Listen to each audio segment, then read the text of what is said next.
Welcome back to Sunrise Daily, where we'll turn our attention now to the challenge of power supply. Well, some residents in Benin recently did protest to Benin Disco.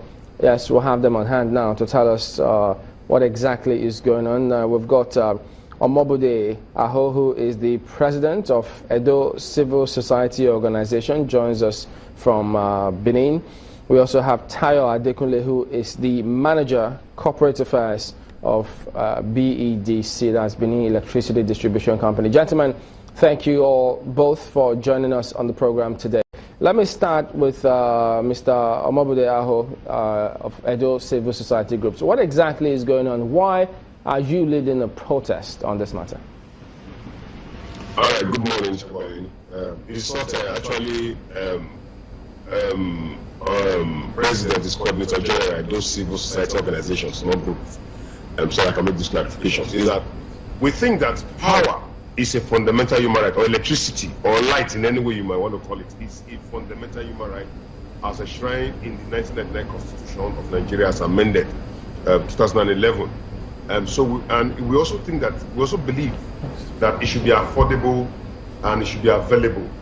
That is only on that basis that the God rule. We need development, we need empowerment, we need to fight the recession that we are in now. If all that must work, then we must depend strongly on electricity to work, or power, as we may like to call it. But we see a situation where the system was privatized, and we thought it would be better from NEPA to PACN, and we expected that the distribution companies being privatized should be better. But shockingly, we think, from what we see, from all revelations and from all facts, you are in Nigeria, you know it. We don't have power anywhere, so the industries, the companies are running away to other countries. Nigerian youths are becoming more unemployed, and Edo youth are traveling abroad, and most of them are dying in the Mediterranean Sea, and that is not, it's not beautiful for us as a country, or as a people too. So we are saying that, in as much as the distribution companies are saying they are not able to give us power for more than 5 hours per day in most part of Benin and Edo State, they should not also demand or be collecting as much money as they are collecting. That's why we've been on protest. We are saying the tariff against every court judgment, and the regulation that they have violated should be reduced so that Nigerians can pay for what they get, not pay excessively through their noses, and they are not getting them. All right, Mr. Agho, could you be a little more, just hang on a bit. Could you be a little more specific now? You say if they're not providing you that much electricity, they shouldn't be collecting as much as they are collecting. Put it in proper context for us. What exactly are they collecting? What I mean is this. Yes, good. The power, the electricity situation in Edo State is very epileptic. Those communities are in darkness. And yet, the Benin Electricity Distribution Company are going about giving people estimated billings to collect so much money from them, not caring on how to improve on services. So services are not delivered, and monies are collected. Being specific, I just want to be very specific, like you have asked. We understand there are those who have said that your group are being sponsored by certain persons to hit the streets, and that you do not have genuine claims about this protest. Is this correct? That's very, very false. Not correct.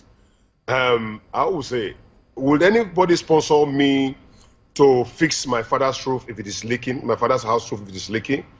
We find a problem, and we think as civil society practitioners, we should fix the problem. Nobody needs to sponsor us. Who will be sponsoring us? Is there anybody that's not a victim of the epileptic power supply in this country? You know, is it the court? Is it the police station? Is it the media houses? Is it the private houses? We are all victims of the poor and epileptic supply of power in this country. So we don't need to get anybody to sponsor us. We just need to do what we are doing, because as civil rights activists, we know what they try to do appropriately, and we pursue to do them. So having said that, is to say that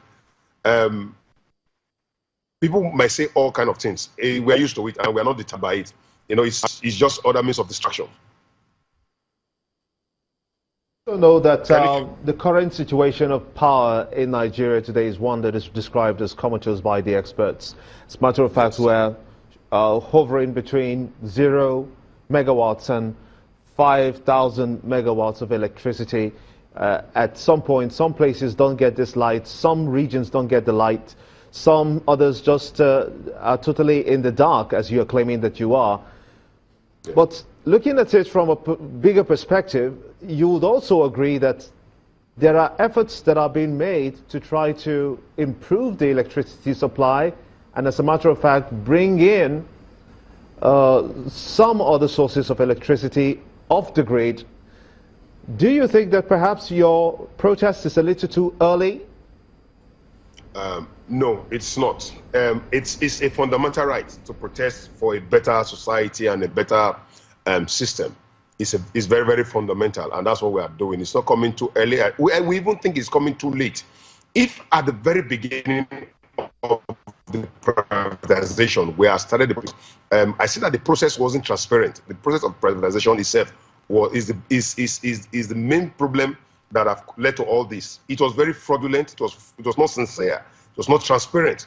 That is why this discourse are doing what they are doing now, because they came into it to make money, not to render services, and that's why we're not getting services. In other claims, it is working. The privatization has worked in other places. I wonder why it will not work in Nigeria, and that is what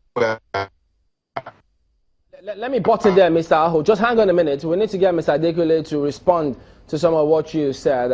Mr. Adekule, can you hear us now? Could you go ahead? You were going to make a point about his earlier submission about estimated billing and your charges, which he says are unacceptable. What's going on today? Well, we'll keep trying and hope that he can get to hear us. I hope it's not something that we can tell. But let's get back to Mr. He's still there with us, at least he can see and hear us. I've also heard people tell us that you do have a case with the Benin Electricity Distribution Company, and they think that that's why you're going ahead with this one. Is that the case? No, and first, we didn't want to just keep going on protest, so we sorted to do a legal battle, not just with the Benin Electricity Company, with all the discourse in the country and NEC on behalf of Nigerians. So we consulted our lawyer, Barrister Toluwani Adegbiyi, who is based in Lagos. We went to court, the Federal High Court precisely in Lagos. At that point, an injunction was first gotten, which they disrespected or disregarded. You know, the capitalists have a way of going about their things. Then secondly, the case went on. We got a judgment which restrained all the discourse from increasing tariff. Hence, they've not followed the enabling act that brought them into the privatization. They also disregarded that and went ahead to increase tariff. Between that judgment and now, all over, they've increased tariff twice.